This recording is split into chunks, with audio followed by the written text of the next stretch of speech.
ፕሪቶሪያ ፍቱን መድኃኒት ነው። ቅድም እንዳልኩት አሸንፈን ሰላሙ ይሻላል ብለን ነው የተፈራረምነው።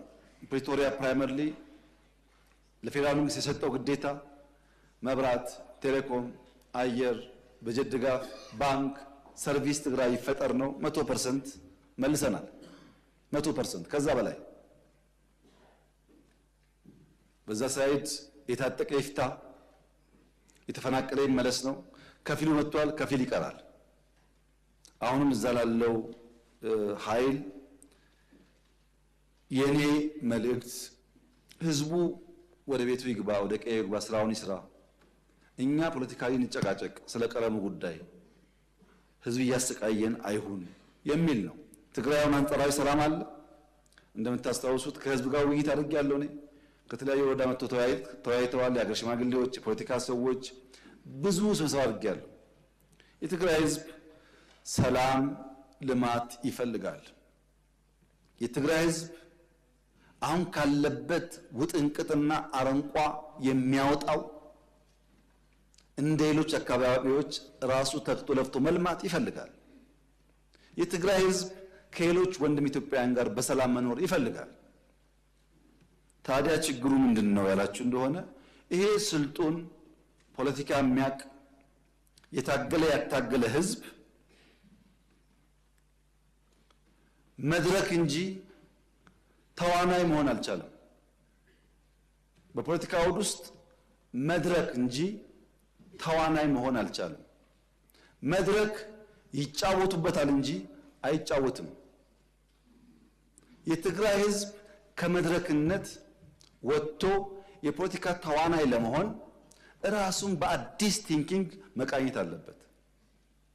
ሁል ጊዜ በአንድ አይነት አስተሳሰብ የምንቆይ ከሆነ ብዙ ነገር ሉዝ እናደርጋለን። ድሮ አባባል ነው፣ አሁን ግን ይታያል እኮ።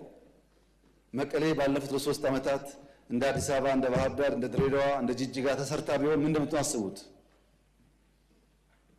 ሁሉም እኩል ገቢ ያለው እኩል ድጋፍ አለው።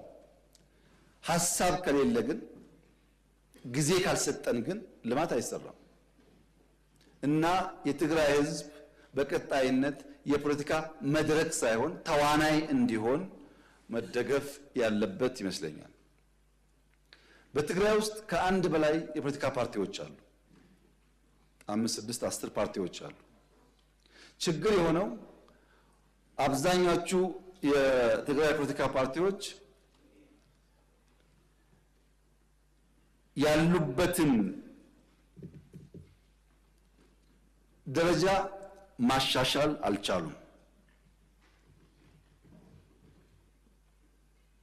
የትግራይ የፖለቲካ ኃይሎች የአጃቢ ተዋንያን ሚና እንጂ የመሪ ተዋንያን ሚና መጫወት አልቻሉም። አንድ ቲያትር የሚሰራ ሰው ሁል ጊዜ አጃቢ አይሆንም። 5 ዓመት ያጅብና አንድ ቀን መሪ ተዋንያን ይሆናል። መሪ ተዋንያን ወደ መሆን ካላደጉ በቀር አጃቢ ተዋንያን ሆነው ተሰብሰቡና ምርጫ ያስፈልግም ብላችሁ መግለጫ አውጡ፣ ተሰብሰቡና እንደዚህ አድርጉ ከሆነ እዛ አካባቢ ያለው ፖለቲካ እድገት ወደሚፈለገው ደረጃ አይደርስም። ህዝቡ ከመድረክነት ወደ ተዋናይነት፣ የፖለቲካ ፓርቲዎች ከአጃቢ ተዋናይነት ወደ መሪ ተዋናይነት ሲቀየሩ ግን የሰለጠነ ህዝብ፣ ፖለቲካ የሚያውቅ ህዝብ፣ ንግግር የሚያውቅ ህዝብ ስለሆነ ብዙ ጉዳይ ይቀየራል ብዬ አስባለሁ። እዛ አካባቢ ላለው ኃይል በጣም ቀለል ባለ መንገድ መልሴ አንድ አርሶ አደር በሐምሌ ዶፍ ዝናብ ብቻ ሳይሆን መብረቅ እየጣለ ዝናቡና መብረቁ ከማሳው ያላስቀረውን ገበሬ መስከረም ላይ ወፍ ጮኻለችና ወፍ ስለምትጮህ አልወጣም ወደ ማሳ አይሄድም ብሎ የሚፈራ ገበሬ አይኖርም። ዶፍ ደፍሮ መብረቅ ደፍሮ የወፍ ጩኸት ሲሆን እንደ ሙዚቃ ያየው ይሆናል እንጂ የወፍ ጩኸትን ፈርቶ ከማሳው አይከለከልም፣ አይቀርም። የዚህ መንግስት ታሪክ ይኸው ነው። አሁን ያለው ድምፅ እንደ ወፍ ድምፅ ነው። ዝናቡ መብረቁን አልፈነዋል። ማንኛውም መጠነኛ ትንኮሳዎች እንደ ወፍ ድምፅ ከማስተናገድ ያለፈ ድካም አይኖርብንምና መሰብሰብ ጥሩ ይሆናል።